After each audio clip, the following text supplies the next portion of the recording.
మే 7 నుంచి నిరవధిక సమ్మెకు పిలుపునిచ్చిన ఆర్టీసీ ఉద్యోగుల జేఏసీ ప్రభుత్వంతో చర్చలకు సిద్ధమని ప్రకటించింది. మేడే సందర్భంగా సీఎం రేవంత్ రెడ్డి ఆర్టీసీ ఉద్యోగుల సమస్యలను పరిగణలోకి తీసుకుంటామని తెలిపారు. ఆర్టీసీ ఉద్యోగులతో చర్చలు జరిపేందుకు సిద్ధమని చెప్పారు. సమ్మెకు వెళ్లకుండా సమస్యల పరిష్కారం కోసం సంయమనం పాటించాలన్నారు. ఆర్టీసీ సమ్మె వల్ల సంస్థకు నష్టం జరుగుతుందన్నారు. రాష్ట్ర ఆర్థిక వ్యవస్థ గాడిలో పడిన తర్వాత అన్ని సమస్యలను పరిష్కరించేందుకు కృషి చేస్తామని హామీ ఇచ్చారు.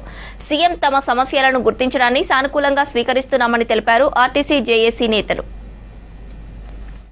ముఖ్యమంత్రి గారు నిన్న మేడే సందర్భంగా సమ్మె గురించి, ఆర్టీసీ సమ్మె గురించి చాలా చక్కగా మా సమ్మె పట్ల మీరు స్పందించినందుకు మా ఆర్టీసీ జేఏసీ పక్షాన మీకు మేమంతా స్వాగతిస్తున్నాము. మీకు ధన్యవాదాలు తెలియజేస్తున్నాం.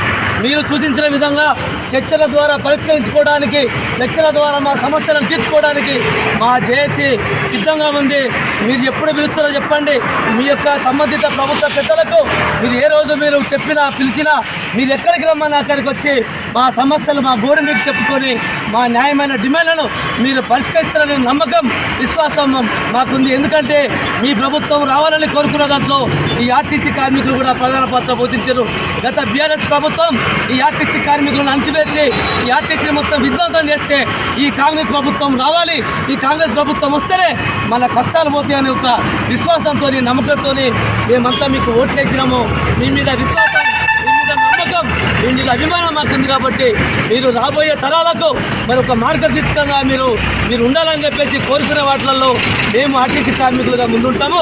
కాబట్టి మా న్యాయమైన సమస్యల పరిష్కారానికి మీరు ప్రత్యేక చొరవ చూపెట్టి వెంటనే 7వ తారీఖు లోపే, మేము 7వ తారీఖున సమ్మె పోదామని మేము డేటు డిసైడ్ చేసినాం. ఆ 7వ తారీఖు లోపే మీరు మా సమ్మెకు నివారించే చర్యలు చేపట్టి మా సమస్యలు పరిష్కారం చేయడానికి ఒక మార్గం మీరు ఏర్పాటు చేయవలసిందిగా కోరుకుంటూ